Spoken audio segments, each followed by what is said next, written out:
Bonjour à toutes et à tous et bienvenue sur cette nouvelle vidéo dans laquelle je vais rendre un hommage au maître international et double champion de France François Chevaldonnet qui, comme vous le savez certainement si vous avez lu mon livre ou si vous me suivez depuis un certain temps sur ma chaîne YouTube et sur mon blog, qui était mon coach donc, quand j'étais un jeune joueur. J'ai appris son décès en me baladant sur Facebook hier soir en fait tout simplement. Et donc j'ai fait quelques recherches sur François et je vais donc vous rendre un hommage finalement à ce joueur quand même exceptionnel de Besançon qui a fait ses armes dans les années 80 principalement en France, qui a été champion de France universitaire dans les années 75 et qui a été champion de France tout court l'année suivante en 76. Il est devenu maître international en 1982 et il est resté professionnel jusqu'en 1986. Il a été élu directeur technique national en 1987 et en fait il a rejoint la rédaction du mensuel que vous connaissez certainement Européchec, donc le mensuel numéro 1 des échecs en France en 1990. Alors en 2000 il va créer un site internet qui n'est plus disponible actuellement qui s'appelle chessgalaxy.com et ce site internet en fait va plutôt retracer l'histoire du jeu d'échecs. J'ai vérifié, il n'est plus disponible en ligne à l'heure actuelle tout simplement. Alors il faut savoir qu'il a arrêté les échecs. Moi personnellement j'avais cherché à le retrouver dans les années, début des années, on va dire entre 2006 et 2007 par là, j'avais essayé de le retrouver, il n'y avait pas moyen de retrouver la trace de François. Donc j'ai appris son décès hier soir, donc il est mort en décembre 2016. Et ce que je peux vous dire, c'est qu'en fait, il avait arrêté les échecs depuis une quinzaine d'années et il se consacrait à d'autres choses que les échecs. Donc je ne vais pas en dire plus, vous pouvez retrouver le lien dans la description de cette vidéo qui va vous en dire beaucoup plus sur François sur le blog de Christophe Bouton. Voilà, tout simplement. Alors pourquoi je vous fais cette vidéo? Je fais cette vidéo parce que François m'a surtout appris en fait une ligne de la Scandinave moderne. Donc j'aimerais en fait la voir avec vous, voir une de ses parties et voir comment il a battu son adversaire très rapidement. Je voudrais préciser que j'étais présent au club ABC lorsque cette partie a été jouée et donc pour moi c'est sûr que ça fait c'est beaucoup d'émotion de retrouver tout ça et ça fait toujours un peu de peine de perdre comme ça un camarade. Allez, je vous dis à tout de suite devant l'échiquier pour analyser ensemble cette fameuse partie. Alors cette partie oppose Ivan Ziegler à François Chevaldonnet. C'est une des dernières parties que François ait jouées, l'année avant son arrêt définitif finalement de la compétition. Donc les Blancs sont un joueur à 2047 Elo et François avait à l'époque 2244 Elo, soit à peu près 200 points de plus que son adversaire. Alors la partie commence sur E4 et François donc ressort cette fameuse défense scandinave. Pion prend, cavalier F6, voilà, ça c'est une ligne qu'il avait travaillé avec un ancien champion de France dans le sud de la France et qu'il connaissait particulièrement bien. J'avais moi-même perdu une partie contre lui sur cette ligne-là à l'époque où j'étais donc encore adolescent. D4, qui est censé être un des meilleurs coups. Cavalier prend D5, C4. Cavalier B6, alors cavalier F6 est également possible ici. Cavalier C3 déjà est considéré comme un petit peu mauvais, un petit peu imprécis. Ça c'est une partie que j'ai jouée dernièrement par équipe en début d'année 2018, en début d'année scolaire 2018, donc ça doit être au mois d'octobre-novembre 2018, et dans laquelle j'ai rapidement pris l'avantage avec E5, donc le coup thématique dans cette position que François connaissait bien et qu'il m'a bien sûr appris. D5, dans la partie que j'ai jouée personnellement, c'était pion prend E5 qui avait été joué. Cette variante est moins bonne puisqu'après dame prend dame, cavalier prend dame pour éviter le déroc. Cavalier C6 met la pression sur le pion E5. F4 est la meilleure façon de protéger ce pion E5. Alors fou E6, fou B4 fait aussi sens ici, après tout dépend aussi du style de jeu. Cavalier E3 pour protéger le pion C4 doublement attaqué. Et ici G5 amène une position dans laquelle les noirs sont plutôt bien. Sur la prise en G5, il y aura tout simplement cavalier prend E5 avec une belle position pour les noirs. Donc c'est pas ce qui a été joué dans la partie. Je reviens dans la partie. Donc D5 a été joué ici. Je voulais juste vous montrer que sur en fait cette variante là, normalement le meilleur coup est censé être cavalier F3, après quoi la réponse la mieux cotée au point de vue statistique pour les noirs est G6 pour sortir le fou en fianchetto et préparer donc le petit roc. Alors si on vient dans la partie, cavalier B6 a été joué, cavalier C3 et maintenant donc E5, D5 et le coup ici c'est fou B4, bien connu des joueurs de Scandinave de cette ouverture avec les noirs, fou E3, coup un peu curieux, peut-être que dame B3 permettait d'avoir un jeu ici un petit peu plus actif avec les blancs et ne laissait pas les noirs dominer le jeu comme ça va être le cas dans la partie. Hein. Okay, on va voir ce qui aurait pu se passer. Après fou E3, petit roc, dame B3, donc on rejoint un petit peu quand même la ligne. Et ici, un coup un petit peu imprécis de François qui joue dame E7, bon, qui connaît le plan d'attaque avec les pions centraux noirs, ici, hein, puisqu'on a déjà roqué alors que le roi blanc est encore en plein centre de l'échiquier, ce qui n'est pas terrible. Alors ici, petit roc, dame B3, le meilleur coup probablement est cavalier A6. C'est thématique, c'est un coup que l'on retrouve assez régulièrement dans cette ouverture. Alors par exemple, grand roc, peut être joué ici, et fou F5 avec quand même un roi blanc qui se sent un petit peu à l'étroit, et des pièces noires qui sont déjà toutes développées, alors que les pièces blanches ne le sont pas encore. Il reste 2 pièces à développer, donc c'est quand même déjà un peu moins bon pour les blancs.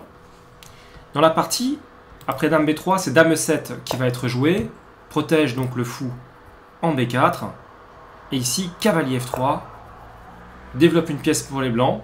Les noirs sont déjà un petit peu mieux, cavalier D7 est probablement le meilleur coup ici. On aurait pu aussi voir cavalier A6, coup un petit peu de la même trempe. A3, fou C5, donc tout ça c'est normal. Ça fait partie des plans de la Scandinave. Hein. Quand le pion D a été poussé, il y a une petite faiblesse sur cette diagonale et on a tout intérêt à venir en profiter. Cavalier E4, et là, coup curieux de François que je n'ai moi-même pas vraiment compris, tour E8. Ici c'est quand même problématique de laisser le cavalier s'échanger contre le fou. Je ne comprends pas trop pourquoi François a laissé faire une telle chose. Alors, bien sûr, son adversaire ne va pas exploiter au mieux cette position, mais ici, probablement que le meilleur coup, c'était la prise sur E3. Voilà. Et après, F prend E3, dame prend était également possible. On peut voir quand même que F5 ici est un coup qui est gênant, et les blancs vont rapidement manquer d'espace. Le roi n'est pas encore à l'abri, donc il y a encore des problèmes pour les blancs dans cette position. D6 par exemple peut être joué, mais après C prend. On voit mal ce que ça peut donner. C5, donc échec de la dame sur le roi noir, ici. Décidément ma souris ne veut pas aller sur cette case, voilà. Roi H8, prise sur D6, attaque la dame au coup intermédiaire, dame D8. Et par exemple, cavalier E, G5, avec peut-être un motif d'attaque sur F7, E4,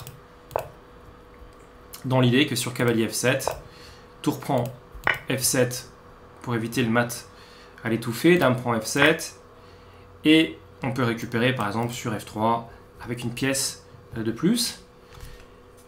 Peut-être qu'il y avait une autre possibilité, on va voir, cavalier E4, fou prend E3, dame prend E3, donc pour les blancs.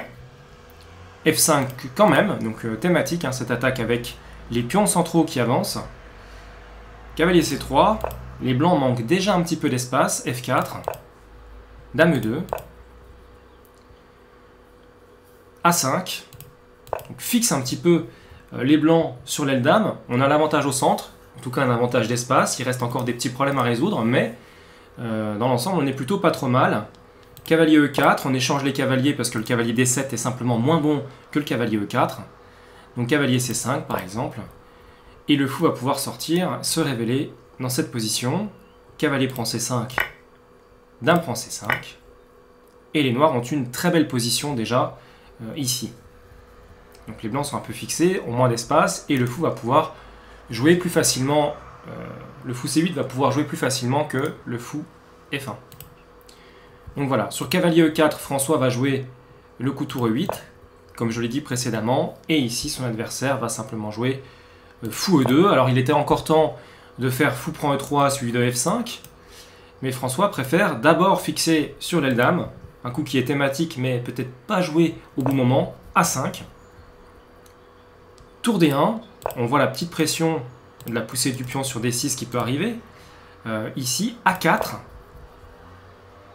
Donc on fixe les blancs, la structure de pion blanche sur l'aile dame. Dame C3. Fou prend E3, donc maintenant c'est bien joué. Dame prend E3. Et les blancs, selon l'ordinateur, sont déjà un peu mieux ici, puisqu'on peut déjà plus faire cavalier C5 par exemple pour essayer de libérer un peu les pièces noires. F5. Alors, selon l'ordinateur, ici, il y avait un excellent coup qui était D6. Pas forcément évident à voir. D6. Et, toujours selon l'ordinateur, le meilleur coup ici aurait été Dame F8 et non pas la prise, puisque sur la prise, il y a simplement cavalier prend qui attaque la tour. Et le cavalier est très bien placé.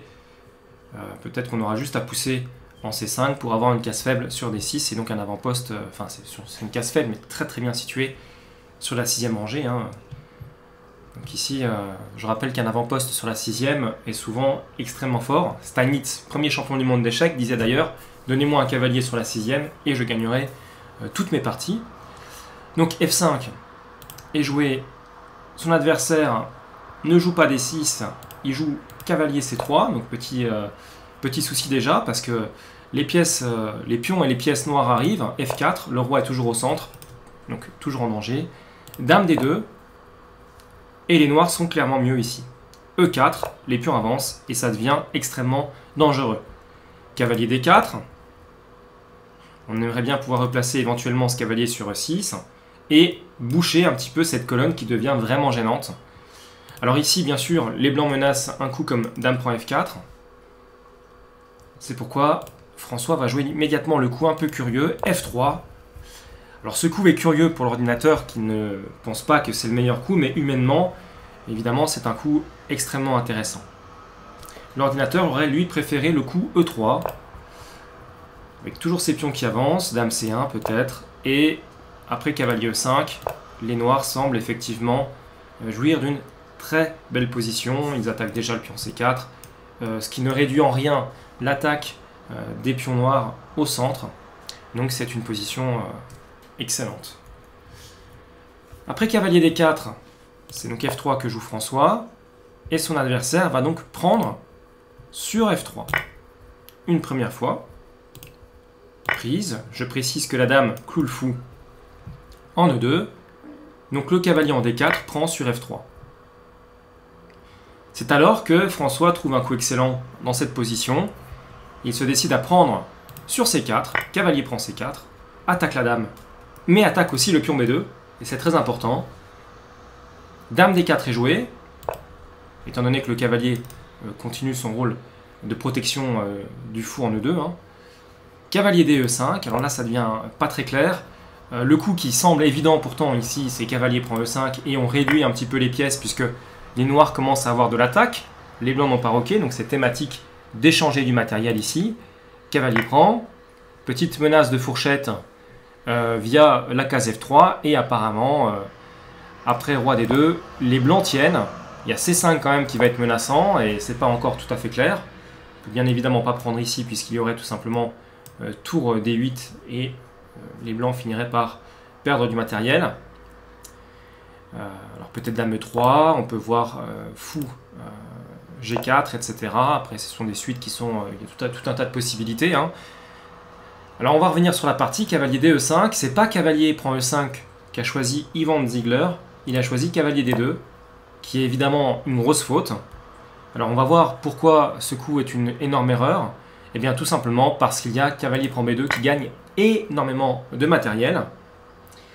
Alors ici, l'ordinateur recommande le coup petit roc, avec la suite cavalier prend D1, tour prend D1, donc déjà la perte sèche d'une qualité, puis après dame prend A3, bon, les noirs sont juste très bien, pourquoi? Parce qu'ils ont déjà la menace d'amener le pion A fortement avancé à dame, et parce qu'ils ont également une attaque sur, eh bien, enfin, pas vraiment une attaque sur le roc, mais le roi blanc qui n'est pas très bien protégé, on va dire plutôt.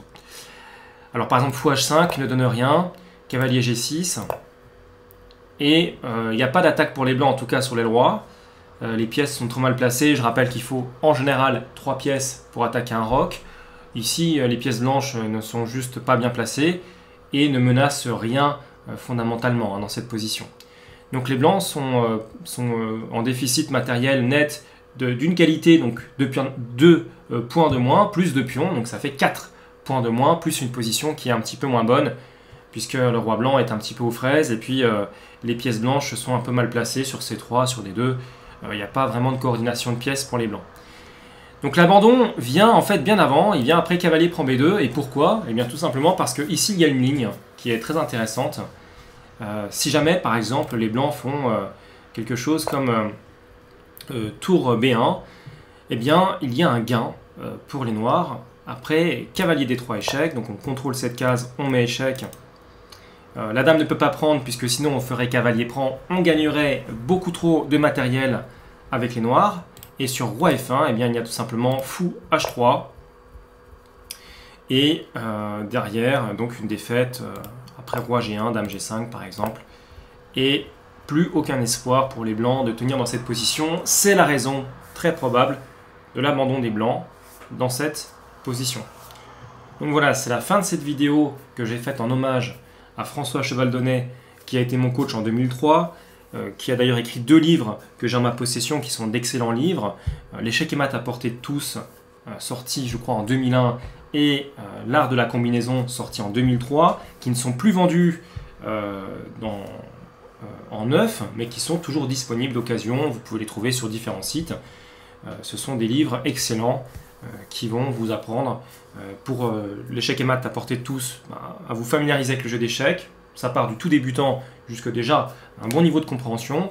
Et puis il y a l'art de la combinaison. Alors là, cette fois-ci, il y a des combinaisons qui vont du niveau amateur jusqu'au niveau déjà maître pour certaines d'entre elles.